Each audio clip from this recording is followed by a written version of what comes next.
What's up mga ka-lipstick? Welcome again sa aking YouTube channel. And if meron kang question about paano ba magkulot ng buhok nang hindi pumupunta sa parlor, then ito na yung sagot sa inyo.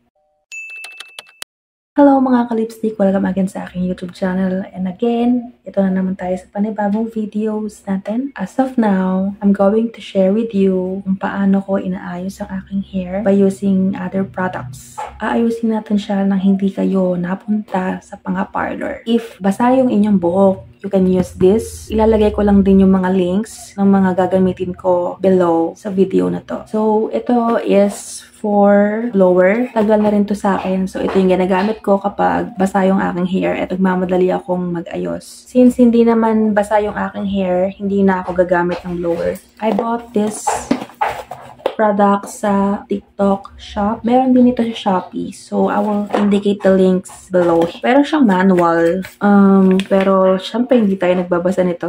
So, diretso na tayo sa ating pagka-curl. It comes with dalawang ganito and isang pangsuklay. So, before we do it, magsuklay muna tayo ng buhok. And then, I have this clip from my previous video. Binili lang siya sa Tiangge. Magsuklay lang tayo. So, before you do your curling steps, dapat nakahati na yung hair nyo sa want nyong hati bago kayo mag-curl. Gagamit tayo nitong clip para hindi mapasama yung ating buhok sa ibang ika-curl natin. Siyempre, isasaksak muna natin siya. Meron siya ditong instruction which is long press 3 seconds to turn on. Ayan, tinurn on ko na siya. Long press 3 seconds. And then, meron siyang tatlong klase dyan ng volume. I don't know if you can see it. It has 160, 180, 200, and 220.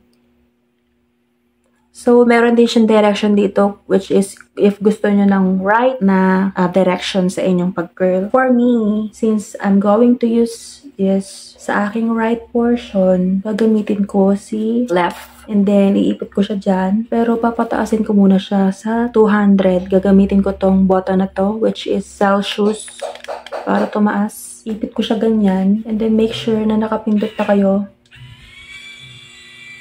Ayan, ganyan siya. Ibar, ang dali lang.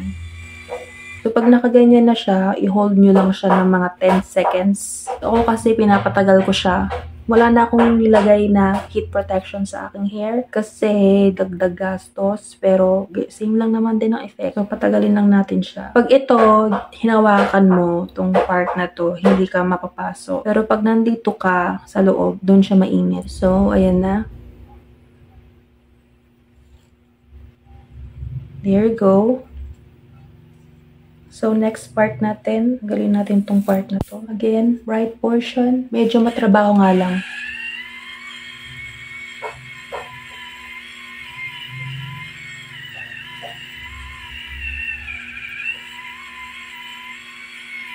Ganyan yung tunog niya.